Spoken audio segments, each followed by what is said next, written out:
Welcome to the Clinical Athlete Journal Club number 20. My name is Quinn Hennick, and I'm a proud clinical athlete provider. And I'm joined, as always, by Kevin McNamara, who's a physical therapist currently completing a residency at Johns Hopkins.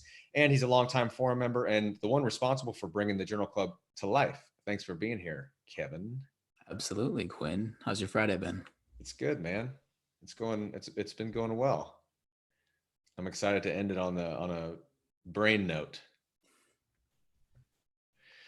We're also joined by our newly appointed clinical athlete intern, the first clinical athlete intern, Taylor Allen Flanick, who is a doctor of chiropractic, newly graduated, and a gym owner, strength coach, and in upstate New York. Yes. Welcome, Taylor. Thank you. How you doing? Good. Good. Well, and what Taylor's going to help us do is curate some of the questions and some of the chats. And if, somebody's got their hand up, we don't miss you, because a lot of the feedback we get on these meetings is that they're great, content's great, discussion's great, we learned a lot, but it's hard to, for me, my brain is already pretty limited. I think I actually do use 10% of my brain only, where everybody else uses 100. Like, it's hard for me to stay focused on what I'm talking about and also be able to check the chat for your guys' awesome questions and stuff like that. So Taylor's going to help us curate that stuff to make it flow better and make it more interactive. And if you're curious on kind of, what sparked these meetings and the impetus behind them and the motto that you might have seen us post before, way back in the day, a really smart guy named Benjamin Franklin started a weekly club. It was called the Junto Club, and it was a mutual improvement club. But it was basically just a room of really smart people discussing topics and issues of the day, kind of like this. And they had an important policy. And that policy was that all discussions would be conducted in the sincere spirit of inquiry after truth, without fondness of dispute or desire of victory. And that's what we've adopted as the Clinical Athlete Journal Club motto. So we're all on the same team. We're just trying to be less wrong. That doesn't mean that we're not going to have disagreements, because that's part of learning too. So we're allowed to disagree and to have discussions about this stuff and go about it that way. But we're not necessarily trying to come out on top. We're all in it to win it and to be a little bit less wrong every day. So tonight's Journal Club topic is cueing, coaching cueing, and we'll talk more about that specifically. But I want to drop a poll on you guys just to get a feel for the room. And you should have some questions pop up in front of you. Number one is, who are you? Clinician, student clinician, coach, trainer, student coach, trainer. So if you have a quick second, answer those. Question number two, were external and internal cueing terms that you were familiar with before reading these papers or before this meeting? And then if so, did reading these papers cause you to question some of your preconceived notions that you had before reading them? So it looks like we got about 50% clinician, 35% student clinician. So, about 85% of you, almost 90% of you are either healthcare provider students or professionals. And then 15% coach, student coach, trainer. So cool. And then most of you guys were familiar, at least familiar with external, internal cueing. Here, I'll just go ahead and end the poll and show you guys this. It's always interesting. Over 90% were like, yeah, I'm familiar with these terms. But then like 75% of you guys were, yeah, after reading these papers, I'm thinking a little bit differently. So that's cool. Now, hopefully that is what we can discuss. Okay, I'm going to try to be quick. We had two papers, and the reason we picked these two papers is because they were both experimental papers, which the last several journal clubs, if you guys remember, have been more kind of theoretical in nature, hypothetical, perspective-based. These papers weren't, what we had been discussing weren't studies per se or experiments. They were more kind of like different principles and concepts, more abstract thinking. Whereas with this, it's still a concept and a principle of cueing, but we have two kind of concrete examples of experiments that we can anchor the conversation off of, and they contrast each other, which is cool. So when we talk about cueing, I'll just kind of set the tone, go over the papers, and then open it up for more discussion. What are we talking about really when we say cueing or coaching cueing? What we're trying to do is direct the athlete's attention in some way or we're trying to alter or guide what the athlete is attuned to. And in the case of tonight's discussion, we're going to compare and contrast two different types of cueing referred to as internal and external cueing, where internal cueing is directing attention inward towards the body part, the muscle itself, that type of thing. So think about the flexion of the muscle as you do a particular movement. That's what you're attuning to. Whereas external cueing is directing attention to the effect of the movement or the external environment. And we'll further define those terms just by going over these papers. So hold on, let me pull up a couple of my notes. The first one, we'll go over the Wolf 2009 paper. I'll just do a quick run through of what they did and what they found. I'll do the Moore paper and then I'll throw it to Kevin for his thoughts, and then we'll open it up for discussion. So Wolf 2009, which again is linked in the chat. What they did was they kind of set the tone. So Gabrielle Wolf is a scientist at the University of Nevada, and she's done a ton of work on this particular topic. And she has created a few different models, and most recently her model, the optimal theory of motor learning. If you guys, that's kind of a separate thing. We almost pulled a huge paper, 30-page paper on that. It would have been another one of those. This isn't an experimental paper, but it's a model. But we decided against that because we wanted a little bit more concrete thing here. But if you want to look up Gabrielle Wolf, she's done a ton of research on this. But she started this particular paper talking about one that she had previously done where she measured vertical jump, and she attuned the athletes to either focusing on, they were using a Vertec, the thing with the plastic flaps that you jump up and you smack them, and that measures the jump height. They attuned the athletes to the tips of their fingers. I had them focus on the tips of your fingers and jump as high as you can, or reach as high as possible, versus, and that was an internal focus, versus an external focus where they instructed the athletes to concentrate on the rungs of the Vertec, reaching as high as possible. That was a study that she did 2 years prior to the one that we're actually talking about today. And what they found was greater jump height, greater center of mass displacement in the externally focused group.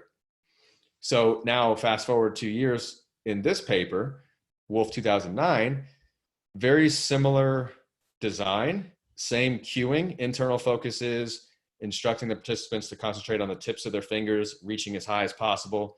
External focus, concentrate on the rungs of the Vertec, reaching as high as possible. But this time what they tried to answer was why were these participants jumping higher in the externally focused group? What's actually happening? So not only in this study did they measure reach height and center of mass displacement, but they also they were standing on force plates. And so they measured ground reaction force, impulse, and joint torques at the hips, knees, and ankles. So trying to create some type of mechanistic explanation. So they ran a very similar experiment. They took 10 university students, each performed 10 jumping trials under each internal and external focus condition. So that's 20 total jumps. Unless I'm misinterpreting that, I was like, dang, that's a lot of verticals. Now I don't think they were trained. It just kind of 10, university students, but 20 total jumps, and they counterbalanced the condition order across the participants. So they tried to make that, equivalent. And so they gave them those internal and external focused cues.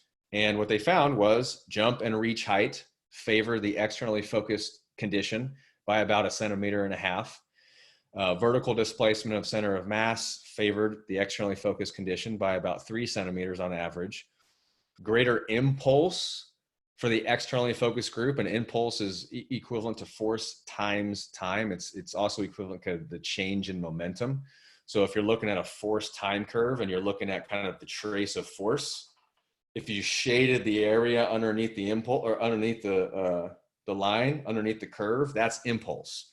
So essentially the more impulse that you can put, in this case, into the floor across time, the more force that you can apply across time, the more that you're changing the momentum of the object. In this case, it's your body.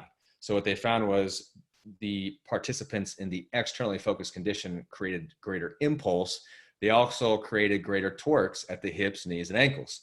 So what the researchers concluded was that, first of all, their study 2 years prior was corroborated by the effects of this study. They jumped higher. And now they have somewhat of a mechanistic explanation as to why. Well, you create greater impulse and greater torques when you're cued a certain way.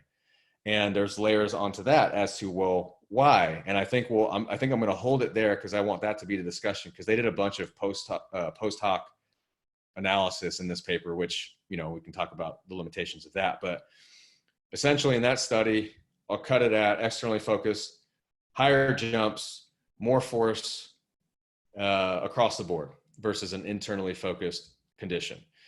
So let's go now to the Moore 2019 paper. And difference, so it's not completely an apples to apples comparison because they were looking at different activities, but they are comparing internally and externally focused conditions. And so we'll talk about that. So what they did, the aim in this paper was to investigate the biomechanical, physiological, and perceptual responses to different attentional focus strategies, internal versus external, to try to elicit a flatter foot angle at initial contact. So these are running. This study was looking at running. So that essentially what they wanted to know, they took a group of heel strikers. They took 28 heel strikers essentially, and they asked the question of, can we get them to go from heel striking to midfoot or flat foot strike with two different types of cueing? That was ultimately the question here. And the hypothesis was that the externally focused condition would yield a greater effect in changing their foot strike pattern versus an internally focused condition. And then they had a third condition, a clinical condition, which was essentially a combination of an internal cue and an external cue. And I'll go through that a little bit more here. So they took 28 people who they determined to be heel strikers when they run. And they did that by measuring angles, and they had a specific statistical model that they used, and you can look at that in the methods. But then they took those 3 people and they split them up into 3 groups.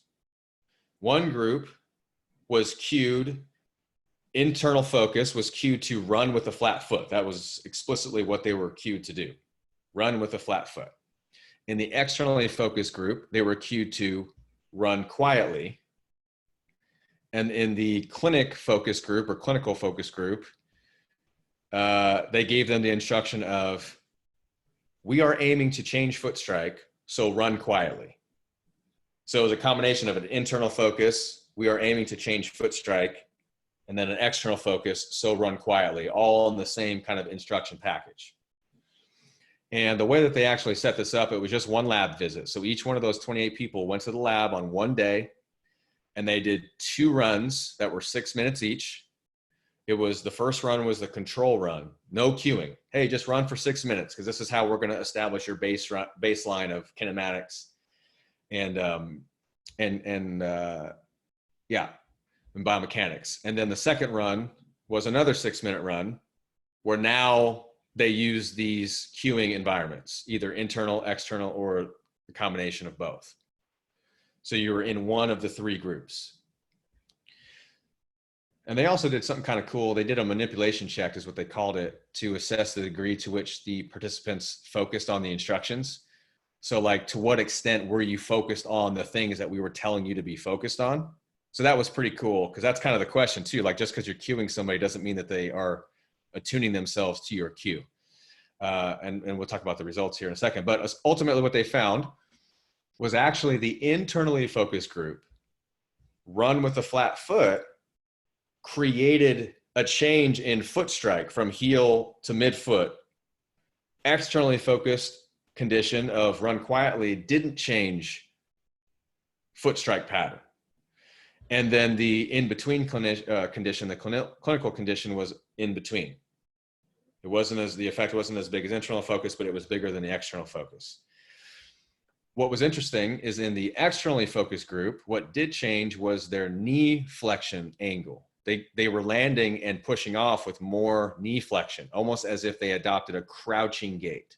So think about being cued to run quietly.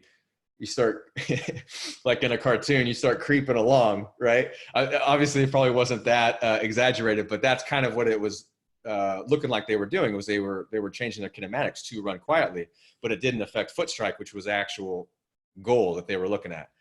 And then what was also interesting is that there were higher heart rates and higher RPEs in all of the experimental groups versus the control run. And we can talk more about that as to why maybe during the discussion. But back to that manipulation check, there was no difference between groups, as in all the groups focused on the cue that they were supposed to be focusing on to the same degree. So that was good that they controlled for that. And then, you know, this paper kind of goes into a little bit of a divergence from that Wolf paper that we talked about, where they start talking about, well, you know, perhaps an internally focused condition for certain circumstances is what we want. You know, it's kind of depending on the goal. And this is in the discussion there. But again, I'll stop there. So that's just kind of laying the framework for the two studies and what they looked at. And I'll throw it to Kevin for his initial thoughts, and then we can throw it to the group. Yeah, I mean, I liked the fact that we kind of chose to go with kind of two differing papers here, looking at the effect on movement itself. You know, it was interesting to me because if you look at the Moore paper, where they mentioned that, you know, the internal cue was actually more effective at accomplishing the skill adjustment or the gait adjustment that they were looking for.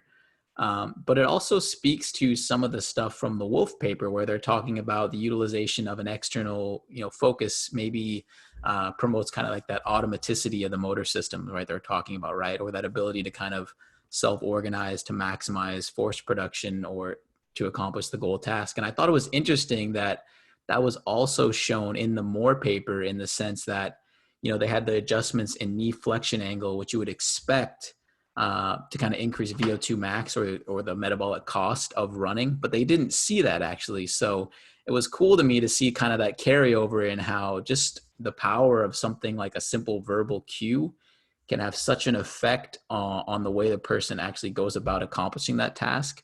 But again, kind of lining up with some findings from Wolf to where, you know, maybe the external cue provides a little bit more leeway or a little bit more opportunity for the person to actually find what is most efficient for them to accomplish that movement. So I thought it was really interesting to see the effect that the external cue had on that person's ability to maintain movement or mechanical efficiency, just going about it in a different way. And I think, you know, it kind of gets at this point where we probably need to frame the discussion to start with, you know, in terms of, you know, what context or environment are we talking about? Because I think that's where we can really kind of get into the nitty gritty of, you know, where is one cue, or, you know, when is an internal focus versus an external focus maybe more valuable? And I think that really speaks to maybe some of the differences between more of a rehabilitation versus a training or performance setting. Yeah, I think that's the question at this point. So like, I would say, and I don't know if you agree with this, but I would say over the past 5 to 10 years or so, we've almost kind of written off internal cueing as like just overall not as effective. And this process of trying to get away from that as much as we possibly can, just completely swing towards the external focus. And it's funny because the last week, after digging into this stuff, I've discovered more papers favor, you know, the effects favor the internal environment just based on the context of what you're trying to look at. So it becomes one of those things again where, well, what's the goal here? And the Wolf paper in the introduction actually describes things where they spin it to be external, to favor the external environment. But to me, it was more of just, well, this does this and this does this. It was the curls, bicep curls versus basketball free throw shooting examples. And what they looked at was EMG being cued for certain things. And so when they were shooting free throws, what they found were lower EMG readings in the antagonist, basically less co-contraction. These were papers that you can look at in the Wolf introduction. You can like cross-reference and stuff too if you want to actually pull them. But essentially for something like a free throw shooting, what they found was less co-contraction, less muscle activity, and better accuracy shooting free throws. which kind of makes sense. It's like if you focus on the shoulder, you're like, we've talked about with movement variability, the system's too rigid, and you're not just reacting and letting the movement affect guide its thing. And maybe they're focused on, the back of the rim or something like that, but not the tip of their finger or their elbow. That makes perfect sense. But then they gave an example of barbell curls or bicep curls. And they also said with two groups, internally focused and externally focused, same weight lifted, there was decreased EMG in the externally focused group. And then that was touted as like being better. Kind of, that's how they seem to spin it. And so my question is, well, is that automatically better? What if the focus is muscle hypertrophy and fatigue? Like I want to fatigue the muscles. Maybe I focus on the muscle. Yeah.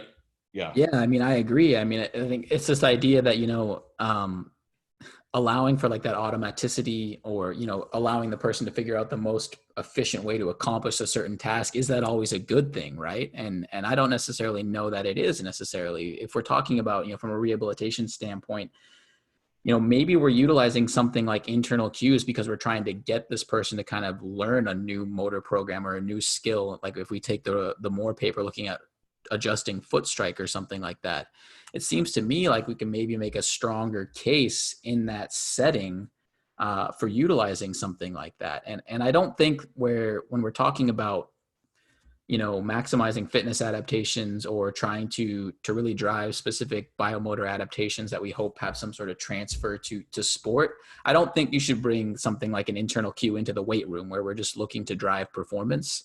But I think it shifts a little bit if we're trying to get the person to maybe learn a new position or become more comfortable moving in a way that they're maybe not used to, where we kind of eliminate their ability to kind of self-organize. I think that's where the value of something like an internal cue can possibly come into play here. And I think it comes back to that discussion of, what is the intent, or what are we actually trying to get out of the certain intervention? So we have a couple questions before you guys want to move on. Nicholas said that Kevin made a great point, and then he quoted the Moore paper and said, highlighting the role that participant cue interpretation may play during running gait retraining. Can you discuss this and or relate it to Nick Winkelman's work, please?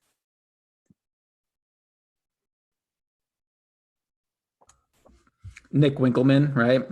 So I think, I'm by no means an expert in this, but I think the thing about a cue is it's going to be specific to the person, right? So just because I think that I'm providing a cue to someone that I would deem to be external, their interpretation of that is going to be different. So I think there's a little bit of kind of trial and error and a certain amount of establishing a relationship, whether that's client to coach or, patient to client or patient to rehabilitation professional, to where there's probably some instances where I maybe think that I'm giving an external cue, but it's being totally interpreted in a different manner. So I think I can't really speak to some of the individual specifics to that, but I think that's something to keep in mind as well as, there's not a distinct black and white, and there's always going to be a little bit of leeway in interpretation in how that person is, understanding what you're telling them to do. And I think that's something where you just need kind of repetitions, as a coach or as a rehabilitation professional, to figure out what really works for this person. And once we find that cue, whether that be internal, external, I think that's, if it's accomplishing the movement in the manner that you want it to, I'd say go with that, and whatever works.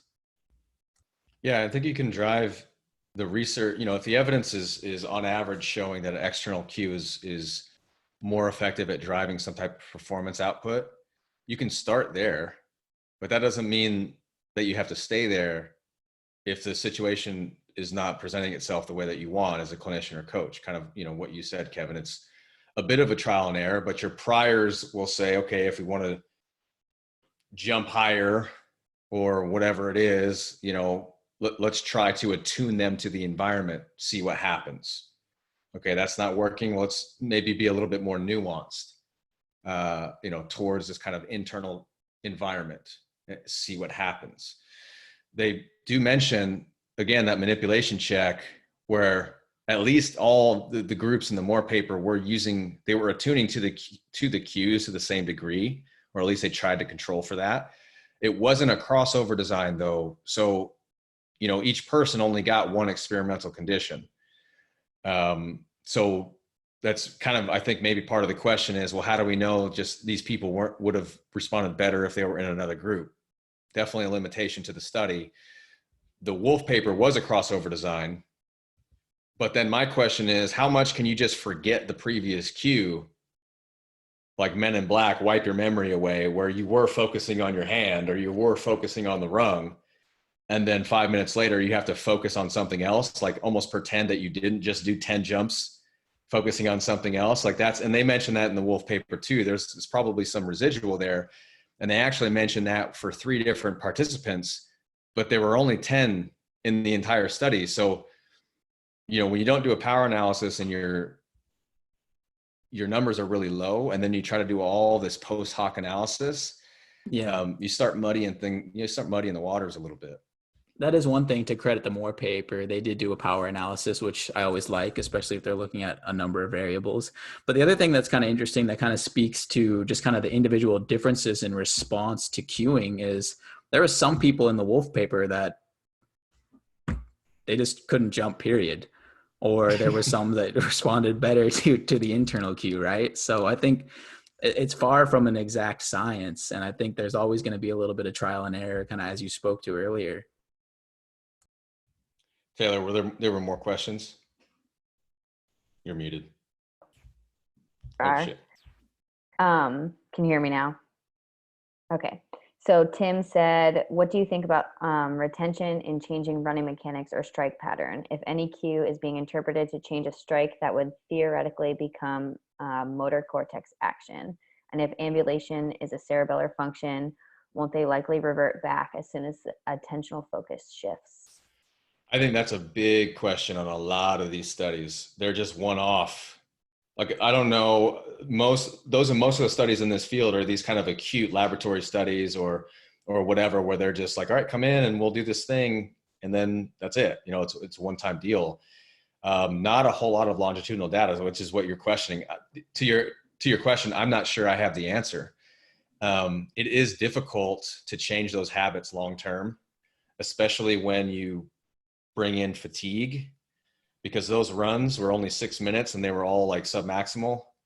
And they even said in the experimental group that, so all of the participants went control run and then experimental cueing run.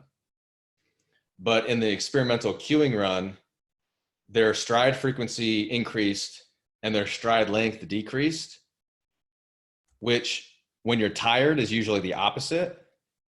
So they didn't think that fatigue was an issue. And so that's kind of the point I'm making in that study. I don't think fatigue was all that much of an issue. And so long-term in fatigued conditions, I don't know to what extent these things stick. Yeah, I mean, I think, it sounds like Tim has a pretty good grasp on this. And from my understanding, I don't think the outcomes are all that great, particularly when we're talking about changing running mechanics. I think there's a little bit more carryover in and manipulating things like cadence. But in terms of actual, like long-term adoption of changing foot pattern strike, I don't think it's as successful or as effective as we'd like it to be with some of these gait retraining. For rehab though, do we need it to be long-term? Because I'll say this, sometimes you just need to change something temporarily. Sometimes you just need to change those force distributions through the tissues and just have some novelty, just introduce some novelty into the system. And so these were healthies. These are healthy individuals. And they even say that too. We have no idea if this would have been the case in an injured population, but let's just say it's an injured population and you're trying to introduce some novelty and you know that all of your runs are going to be submaximal right now anyway, because that's what you're prescribing. Don't go out, don't go ham. We can still run, but it needs to be below the threshold so that your body can chill out a little bit. Well, perhaps we can change, at least temporarily, change the way that they run with some very focused cueing. The runs are submaximal. You change those force distribution patterns, allow the tissues to desensitize a little bit, and then they can just kind of slowly reacclimate to more volume and probably discard the cues and get back to running the way they always ran. But maybe now we've managed training load better. Yeah, I mean, I think that's where the real value lies, is you're still allowing the person to get a training effect and engage in the meaningful activity. If you talk to a runner, like telling them to not run because they have a tendinopathy or whatever it may be, generally doesn't go over too well. So I think that's where the real value in kind of manipulating maybe strike patterns or things like that really is it still allows you to engage in the goal activity, like you said, but maybe it doesn't set us back or kind of set off that cycle to where we have to deal with, constantly irritated tissues or things like that. I think that's where the real value lies, in my opinion, with these kind of short-term changes to gait mechanics or strike pattern. So Matt asked, how does Wolf's decision to use an internal focus on the finger as opposed to something like hip, knee, or ankle extension affect the result of the test? Because it seems to be just an arbitrary choice. You have to look at more studies to know. You got to pick something.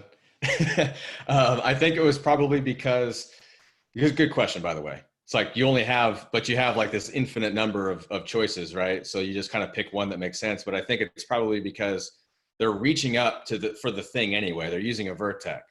So they're going to hit the thing. And what are kind of closely related cues? Focusing on the rung that you hit with your fingers, or focusing on the fingers that are going to hit the rung. So I think they're just two very similar things, as opposed to, let's say the external focus was focus on the rungs, but then the internal focus was focus on your foot, focus on the ball of your foot into the floor, or focus on your foot leaving the ground as fast as possible, because we know that takeoff velocity is highly correlated with jump height. So that's another one that you could have done. You could just plug that in there. Focus on leaving your foot leaving the ground as fast as possible. I think they probably just picked this one for the sake of it being very similar. But otherwise it is arbitrary, because a cue is your best guess at what the athlete's going to respond to. And this is kind of like, we're trying to take the art of coaching and put it into the science and then pull something out of it. So,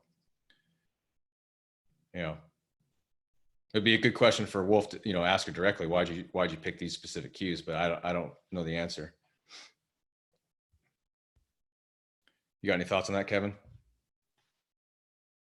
No, I mean, your guess is as good as mine, right? I'm not sure why they chose that, but I think if it would have been not a let's say they weren't using a vertec and they were just standing on force plates and they were doing a counter movement jump with hands on hips, then it would have been a different story, right? Because you're not reaching for anything. So maybe then the internal cue is focus on your foot leaving the ground as fast as possible. Right. Versus external cue, focus on pushing the floor away as fast as possible. Something like that. Laura asked, she said that she pulled one of the reference papers in the Moore article, Toner and Moran. And she said it's a paper about somaesthetic awareness and the relation to skill refinement in high-level athletes. And the idea being that skilled performers who refine their technique need a regression from automaticity of external cues and use internal cues in order to change and refine.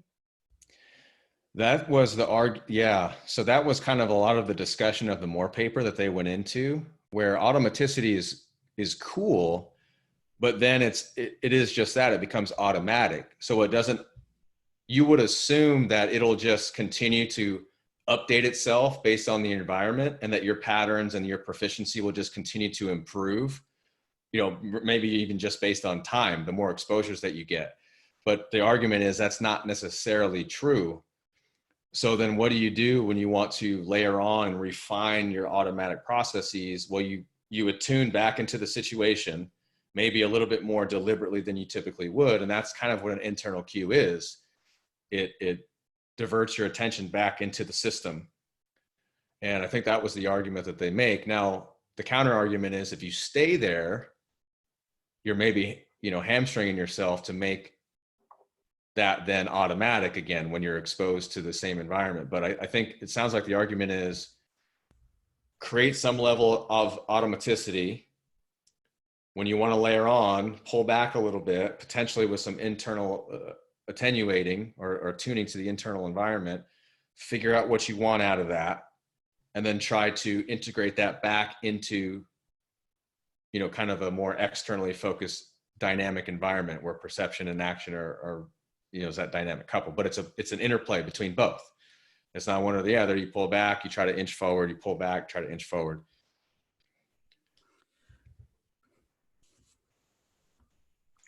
All What do you right. think? Kevin, you got anything? No, I mean, I think that is something that they mentioned in the Moore paper too, is that it tends to be when it's maybe more skill focused, or what you would quote unquote, more skill dominated tasks. There does seem to be a little bit more carryover or utility for something like an internal cue. But at the same time, I would argue that I think, the ability to maximize vertical jump height is also probably a skill in and of itself. So I think it's kind of murky waters in there for me. Yeah, I don't know. The vertical jump is a good example because I don't know at any point if an internal cue is in those scenarios. If an internal cue is just consistently not as good, then we can be where we were probably coming into this, which is external cue is king and reigns supreme. But again, if the focus is, well, actually, I want you to change something very specifically about your pattern, and this is not a question of why, because like we could get into that with the Moore paper. Well, do we need to change their foot strike? That's not the question here. It is what changes, what coaching techniques will change the thing. Whether the thing needs to be changed is a different question.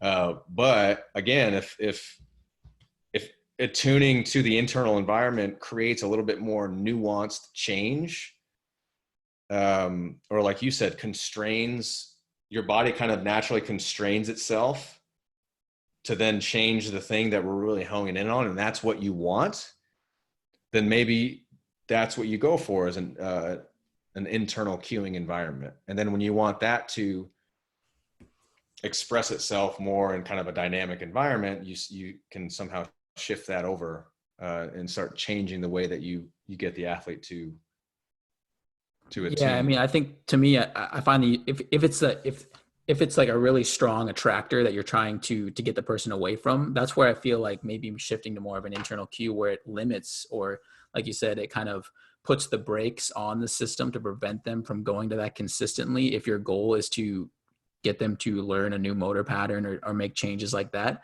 I think that to me is kind of where the value of the internal cue lies, because it does, like you said, kind of constrain the system in a sense to where, I always want to go this direction here, but if I'm conscious and I'm actively aware of kind of the movements that I'm engaging in, maybe that limits my ability to go right to that. Yeah. And I'm thinking of rehab, coming back here. I'm thinking of, let's say I'm doing a knee extension in the quad, because it always goes back to the quad, but I want their quad to fire. I want their quad to work. I want fatigue in that specific area. Maybe I do say, unless I don't know what a quad is, maybe I do point to their quad. I say, I want, fire your quad. I want this muscle to fire. It's called your quad. I want you to feel it right there. And I want to burn that out, versus I want you to push as hard as you can into this gauge, which is, I'm measuring, maybe they've got a chain and a dynamometer strapped to their ankle. Now maybe it all plays out in the wash, but as far as what the output is the same.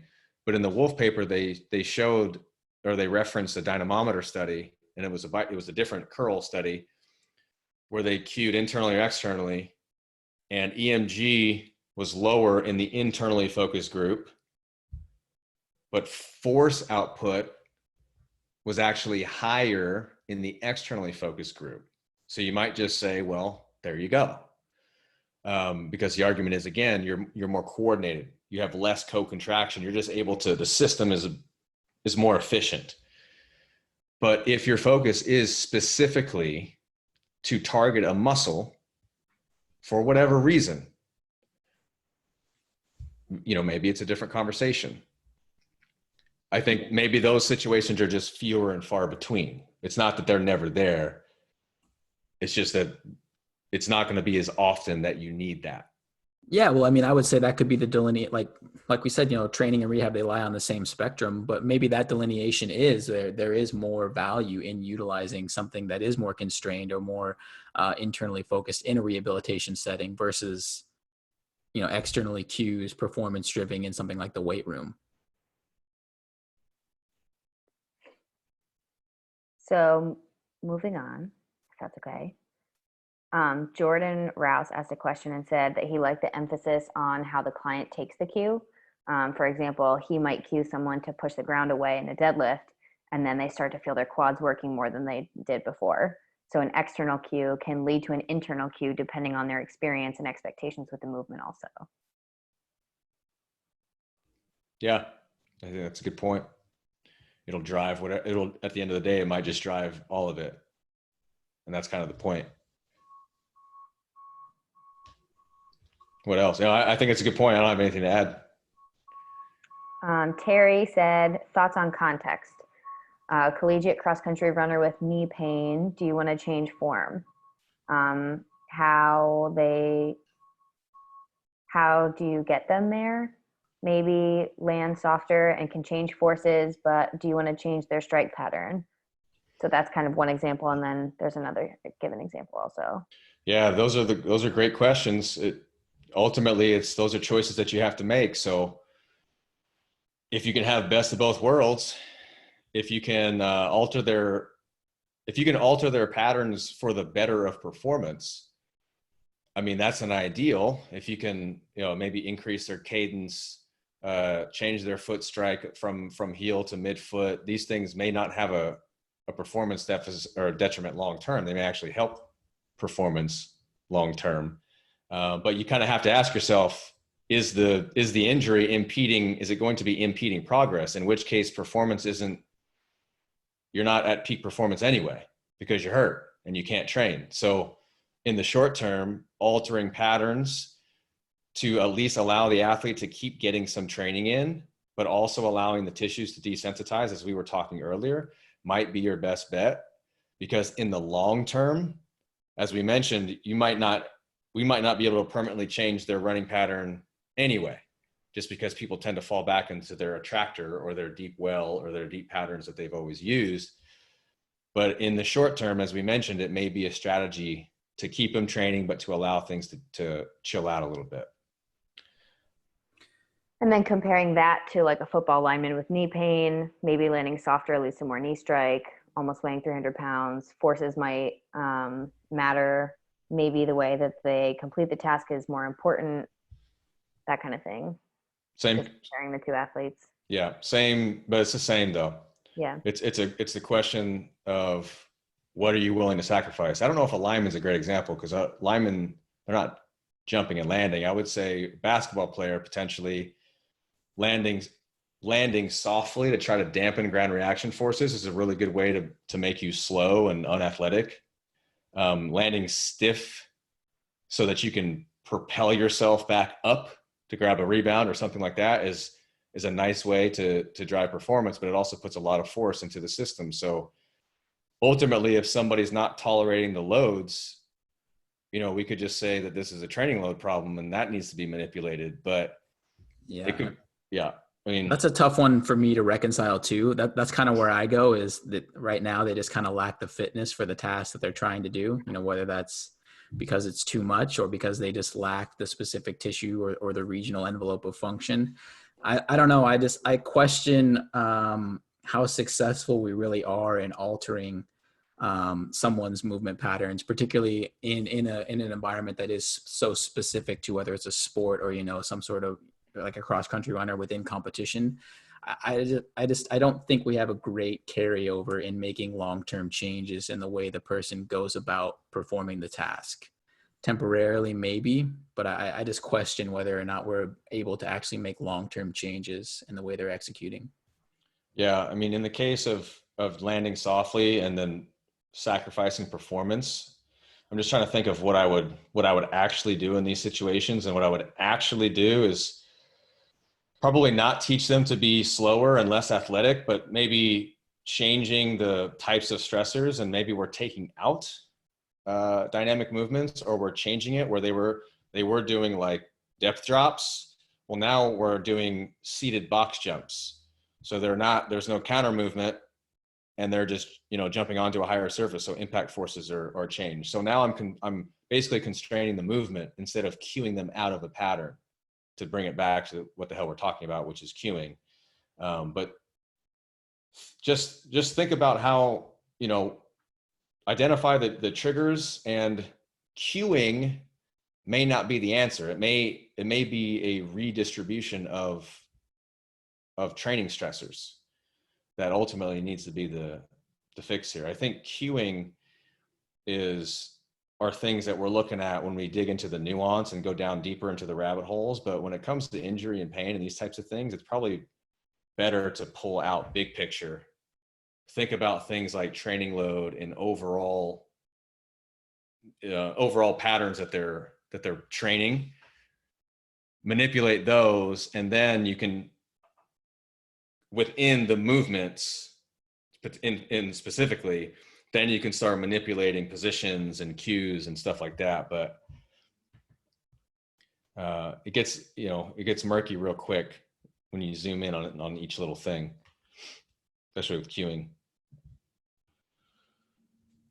Tough to answer those injury questions though without, seeing the person stuff. Can you guys see the hand raises? I just don't. Can you see it or no? I can't see them. I can only see the Q&A box and then the text box for everybody. But Lior said that their hand raise wasn't being called, so I don't know how to see that. Sorry, but one thing that they didn't see mentioned in the studies that they thought a lot about was internal versus external cueing, is that external cueing allows for greater degree of discovery learning. And then in their experience, this allows people to test multiple strategies to achieve the outcome and seek the optimal one. Yeah, they actually do speak on that. The Wolf paper speaks on that. And that's kind of Gabriel Wolf's big thing. And kind of in general, what the external cueing literature will say is that, as we mentioned, internal cueing constrains the system more, so it makes you a bit more rigid.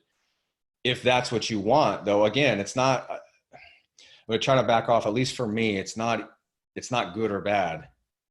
It's not a good or bad dichotomy. It's just, what do you want? And if you want the system to be less constrained and for the athlete to explore their environment, external cueing is likely a better way to go, at least in a certain context. Yeah, I mean, I think, the other thing is, if we're talking about, constraining movement too, that can provide different sensations as well, right? So I kind of get lost here in terms of, where exactly is the distinction or the line between what qualifies as an internal cue versus what qualifies as an external cue.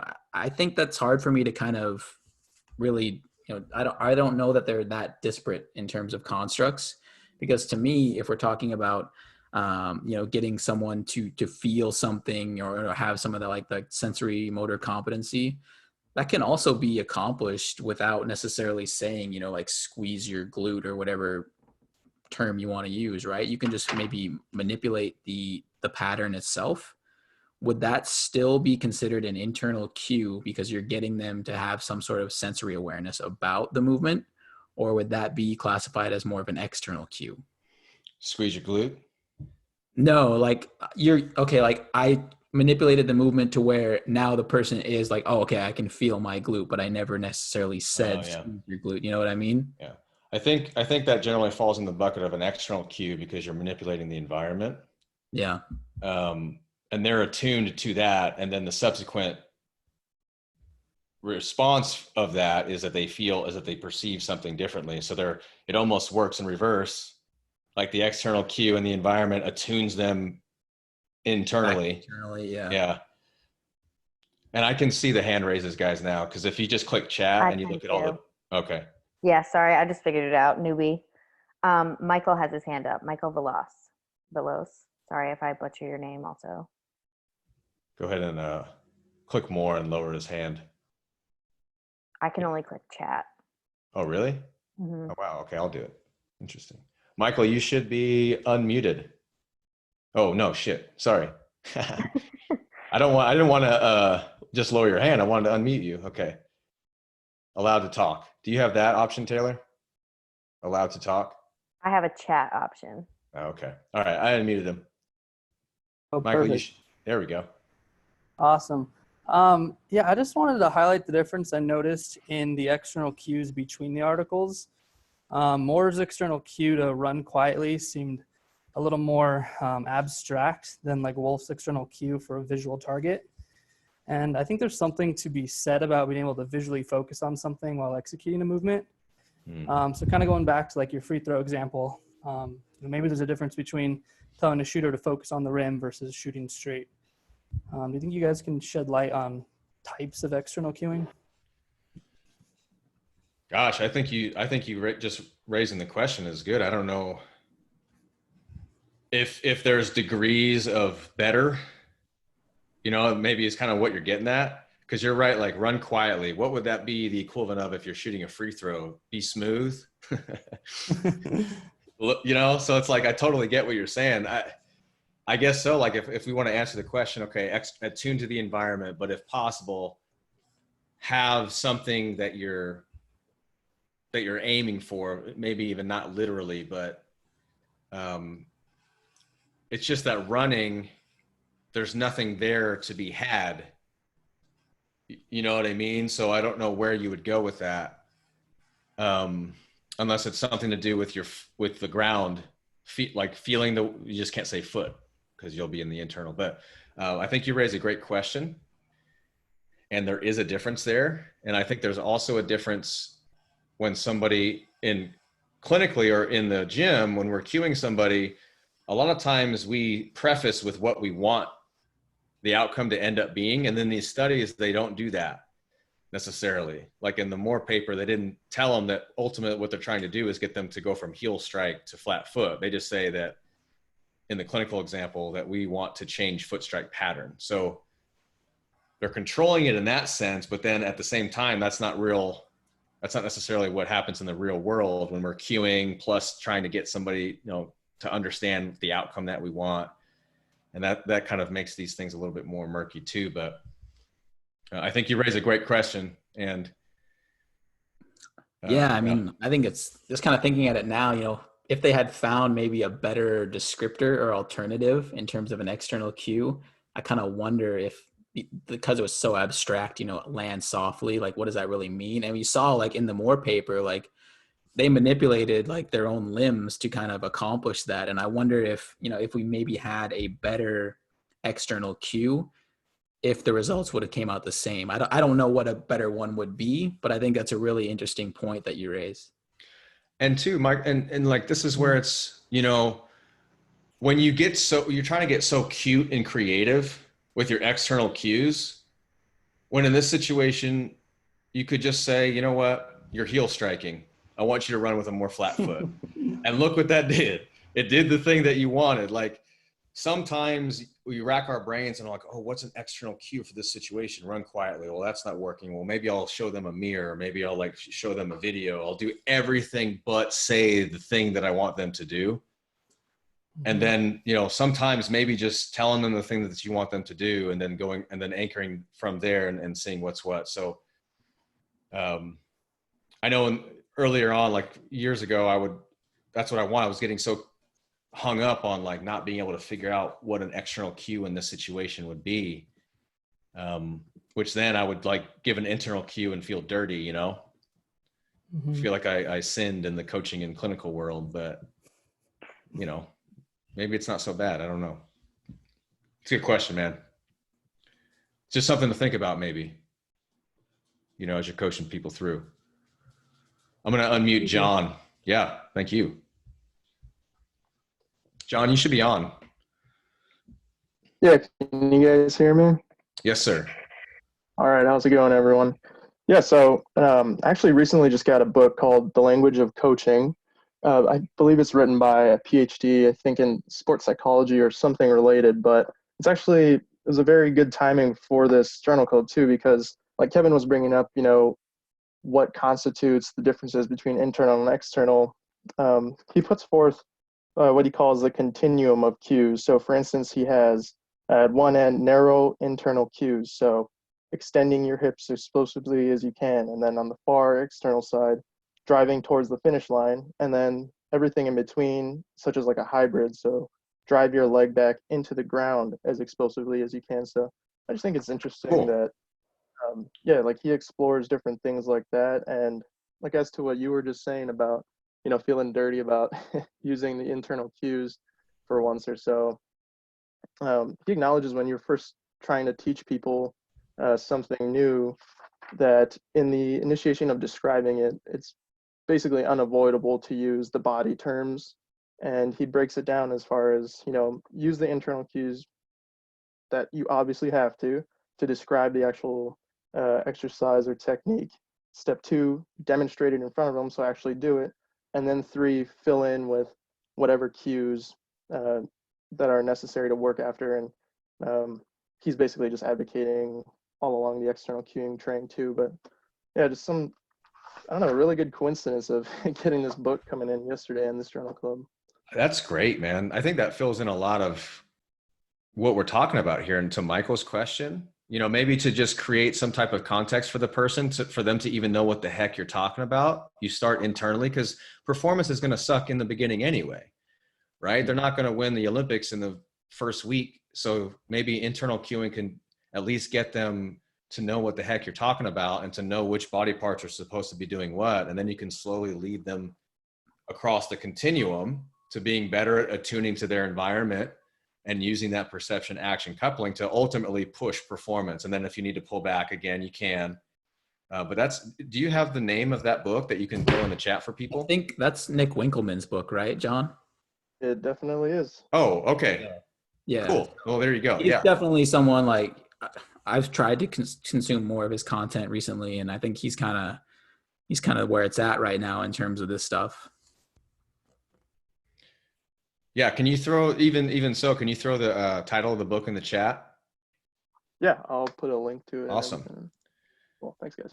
Yeah, thank you. Thanks for sharing that. I'm going to unmute Derek. We have a couple more questions in the Q&A then also. Okay. Derek, you should be on. Yeah, just to kind of feed off of what he was just talking about with Nick. He had also talked about appealing to almost like their emotional side, or something that they can connect to with a little bit deeper. So he gave an example of a runner that he had, who he didn't seem to be getting enough knee flexion out of the blocks. So he appealed to them with something like running up the stairs, like skipping every other step, and how you have to drive your knee up. So his connection with them was stairs. So before they went off the block, he would just yell stairs, trying to appeal to something that they could connect with, like a past experience, instead of focusing it directly on the sport. So trying to appeal somewhat subconsciously to something that they're used to doing, or they've done a numerous amount of times in the past, opposed to maybe something they're not really connecting with if they've never actually focused on it in a sports setting. It's so important. The cue is specific to the person's context and understanding and belief. And let's say that person has never gone upstairs. Well, that probably wouldn't be the best cue for them. Right. Yeah, absolutely. But to that point, that's really interesting. Like the drinking bird exercise, kind of, or that like single leg deadlift, you just kind of walk and you hinge over. A lot of times that'll work like a charm if somebody knows what the heck you mean by drinking bird. Maybe they had one in their yard and the bird goes whoop, like that. And then they're like, oh yeah, hands and hips, and they just hinge over. But that cue doesn't work for anybody who doesn't know what the heck you're talking about. So Derek, that's a really good point, bringing in context that may be seemingly far removed from the movement, but it drives the behavior that you're looking for. Yeah, absolutely. Because I feel like we try and group sports in as one big construct where everybody's kind of in the same page, or you're trying to do practicing with not just one-on-one with everybody, but we have to understand that each athlete's going to portray things differently. Some people coach with a very aggressive mindset, but some athletes don't necessarily respond to that type of coaching. So, if you have an athlete who, isn't understanding that specific cue, we still have to try and understand those individuals as a whole, not just an athlete, is how I would see that in some cases. Yeah. Thanks for sharing that, man. Taylor, you want to hit some questions? Yes. So Taylor said, to Tim's point, which was earlier on, I'm so sorry that some of these are a little bit late.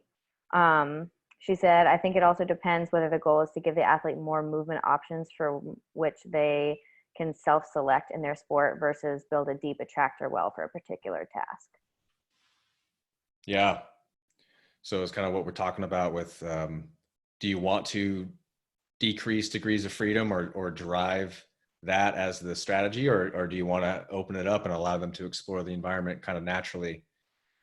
I like that versus the dichotomy of external better than internal, or even vice versa. They even discussed that in the Wolf paper, all of that post hoc analysis. If you guys have the time to read the discussion where they start looking at correlations, they do a really good job of, even though it's post hoc analysis and the small sample size, and we got to take the actual data with a grain of salt, but they do a good job of getting you to understand correlation doesn't just mean two things together. Oh, that's good. It also means if you have diverging correlation that you might be looking at two separate qualities. And what they saw was in the internally focused environment, joint torques were highly correlated across participants. So participants kind of use similar strategies when they were internally focused versus when they were externally focused, joint torques were not correlated. So people were they were kind of self-selecting their own strategies, which on the surface, oh, that's good, right? Well, I don't know if that's what you want, then that's good. But it's just now you kind of have tools to nudge it along a little bit, to steer the ship, whichever direction that you want to go. And I thought that was really interesting. And it kind of goes along with what Taylor was saying, I think. That's all I got on that. But Nicholas asked, another difference between the papers seemed to be the use of competition / like a carrot. Would you recommend trying to use a cue that challenges the patient compete with themselves to do better? Kevin, you got thoughts on that? I guess it probably depends on the person, right? Whatever makes them tick. I think, some people are very competitively driven. And I think in that case, it might be an ideal solution to utilize, and other people maybe not so. But I think that's one where having an understanding of what really drives the person is probably useful. Like to me, I think having an element of competition tends to bring the best out of myself. And I can't speak across the board, but I think if we're talking about an athletic population, I think there's a certain underlying factor that, they're driven by competition. So in my mind, I think that can be seen as like an ergogenic aid or performance enhancer. It definitely speaks to the differences in the papers where we're looking at something like a vertical jump, which is can be quantifiable, and every little bit is good, and then you've got the vertec itself, which is an external cue by itself. I mean, you've got the rungs there, you're aiming for something. If you were doing a broad jump and you just had a bunch of little cones lined up and you always try to shoot for the one that's higher, jumping on steps, very similar thing. When it came to the Moore article, you're running on a treadmill. Yeah, it's much more like dopamine, right? Like seeing oh, I'm up this much higher, right? A little bit of a reward and kind of feel good. And then with the runs, they were also maximal too. So it's like, I don't know how motivated the participants were. They were just kind of going with the flow. But again, what was the outcome measure was just looking at foot angle. Right. And they got what they wanted.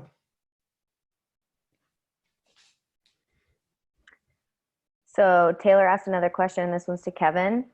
To what extent would you value an internal cue in a rehab environment versus creating a constrained environment to help the patient break out of that strong attractor state? She was taught in school that creating a change in sensation via a constrained environment is a form of external / goal directed cueing, and she'd be curious to hear thoughts on that. Yeah, that's a good question. It kind of gets at what we were talking about earlier.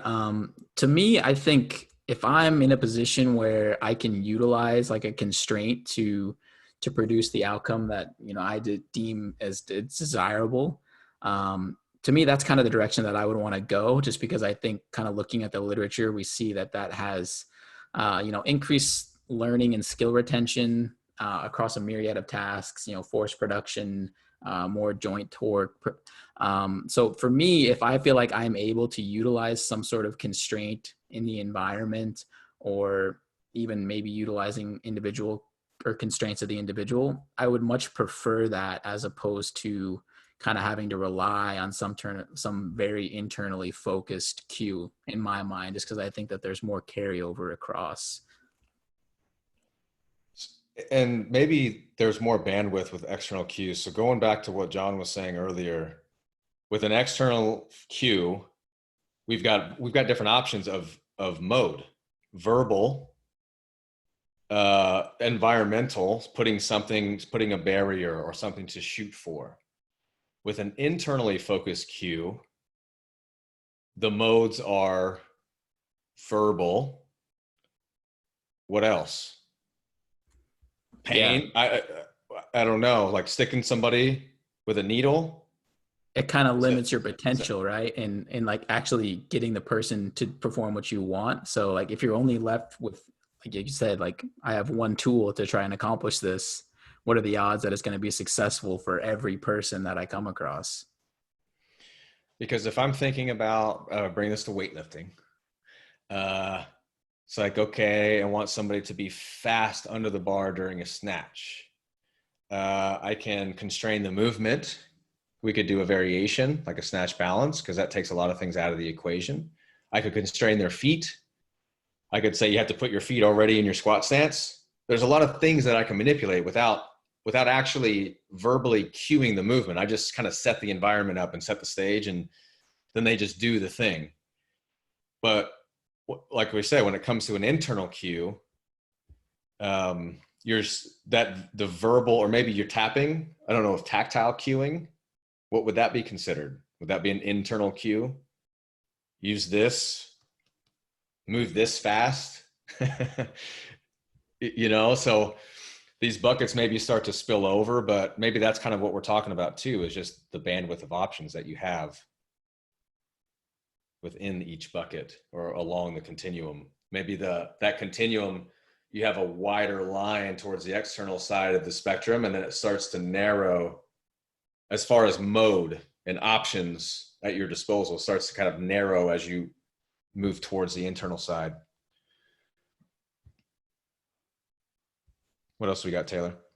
Anna is a yoga instructor, and she's curious as to opinions on the effectiveness of teaching clients in a class setting to get used to specific movement patterns, where coordination may be reached more efficiently with external cues, but learning specific poses would be more successfully achieved with internal cues. Added stressor is heat, that kind of thing. Yeah, that's a good one. I think you've got to be in tune with what's with your group. Because if you go too internally focused, some people may just not even know what the heck you're talking about. So if you say a muscle or something like that, some people in the group may not know what muscle you're talking about, what that means. Or you say a certain body part and somebody's kind of lost, whereas if you keep it a little bit more general, this is where maybe externally focused cueing kind of gives you 80% of that return for 20% of the effort. If you're attuning them to the floor or the ceiling, as in reach long, in yoga, you're trying to get them to reach a heel long or something like that. You could say reach towards the ceiling, or, reach your heels to the floor. Whoop, just went internal, didn't I? So I think it makes sense to me that external cueing is probably broad strokes, where the context will make sense to most people. Whereas for maybe the individual, maybe you can go more internal focus, or you can throw it out there to the group and just kind of see how they respond. But the big thing here is have options, I think, and pay attention, to the response, both collectively as a group and to the individual. And you can kind of get a sense of who feels lost and who responds to what type of cueing. You got any thoughts on that, Kevin, as far as groups? Because that's good question. No, I think it becomes kind of more of a logistical issue than anything, right? Is trying to figure out especially if you're talking like a large group class. I think that's tough in trying to figure out, how to optimize, for each individual. I think that's a tough situation. So I don't have much intelligence to add to that, or any real guidance or assistance. I think you just try and figure out what works best across the whole. My thing is you've got a ceiling, you've got walls, and you've got a floor, and everybody's got that's in the room. So if you can start to be creative with that, feeling the floor, reaching for the wall, reaching for the ceiling, whatever it may be. There's another question that talks about, from Jordan, does anyone else feel that the external cueing in the Moore study wasn't specific enough to what they were trying to get out of it? He said, if I were cued to be reduced to the sound of my landing, I'm not sure I would go to a change in foot strike right away, even though that was the goal. In the Wolf study, it was clear that they were trying to jump high, even with the external cueing. Yeah, he actually I think he just typed it that that's been answered, but I'll answer it again. I think, yeah,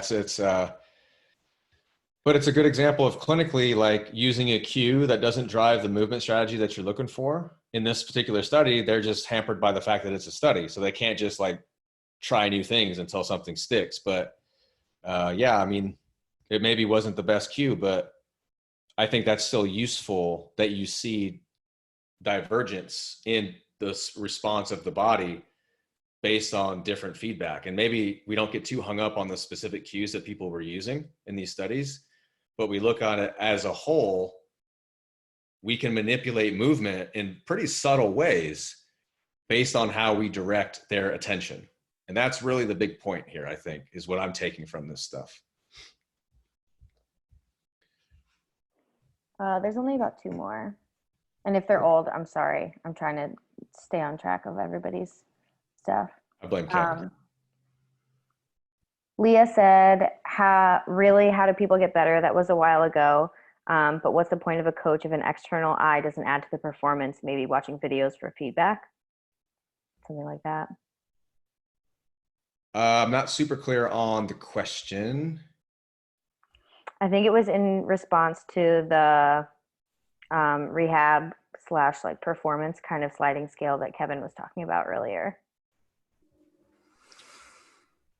I'm not entirely sure. So the point I was trying to make there is, I think that the value of an external cue is much more consistent with like a training environment, to where, like, if we're trying to maximize force production and drive fitness abilities or fitness adaptations, I think let's take like a heavy back squat or something like that. I don't want you to be thinking about squeezing your glutes during a heavy back squat. I think that's where something like an external cue, where we're just trying to maximize force production, is where there's a lot of value in it. So I think utilizing external cues should be kind of reserved for the weight room. Not to say that they can't carry over to the rehabilitation setting either, but that's kind of the point that I was trying to make, is that I think that there's much more utility for external cues in something where we're trying to maximize performance or drive adaptation. I don't necessarily want you to have complete sensory awareness about the leg that you're utilizing on a split squat or something like that if we're trying to drive adaptation.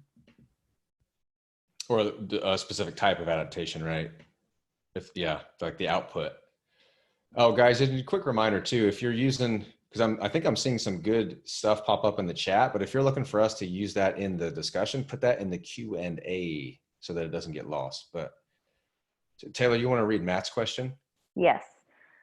He said, I'm curious now about the athlete's perception of the cue on measures such as EMG. Internal focus was shown to have a higher EMG activity, but if an external cue gets interpreted as internal, which outcome will be observed? For example, a common external deadlift cue is to push the floor away, external focus. But if the athlete thinks about pushing the floor away by pushing with their legs, it's more of an internal focus. Yeah, I think that's what Kevin was getting at earlier. It's like, what is the line? Because we could start spinning this around and around. This is where I say, let's not overthink it, and let's just say, let's try something. Because all models are wrong, some are useful, right? What we're trying to do right now is model cueing, and we're creating buckets, because it's easier for us to understand, and it's a great start. But Matt, you just described a limitation to these buckets that start like turning inside out onto each other.